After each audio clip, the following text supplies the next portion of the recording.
মালিক জিজ্ঞাসা করে প্রতিদিন, বান্দা কি কারণে আমাকে ছেড়ে দিলা? হ্যাঁ, রাত 12টা বাজে, তুমি ঘুমায় গেলা, মা ঘুমায় গেল, বাপ ঘুমায় গেল, বিবিও ঘুমায় গেছে, পাড়া পড়শি ঘুমায় গেছে। আল্লাহ বলেন, আমি তো ঘুমাই নাই বান্দা, আমিও তো ঘুমাই নাই। সারাদিনে আমিও তো জগৎটা পরিচালনা করছি, তবুও তো আমার কোনো ক্লান্তি নাই, আমি তো ঘুমাই নাই। কেন ঘুমাই নাই জানো বান্দা? রাতের 2টা বাজে যদি তোমার পেশাব করতে হয়, রাতের 3টা বাজে যদি তোমার দরজা খুলতে হয়, তখন যদি তোমাকে উঠতে হয়, আর আমি যদি ঘুমায় যাই বান্দা, তোমারে চোখ মেলে দিবে কে?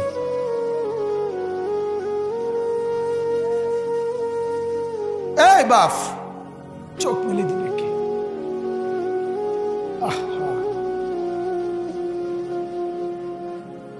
আল্লাহ আমাদেরকে মাফ করে।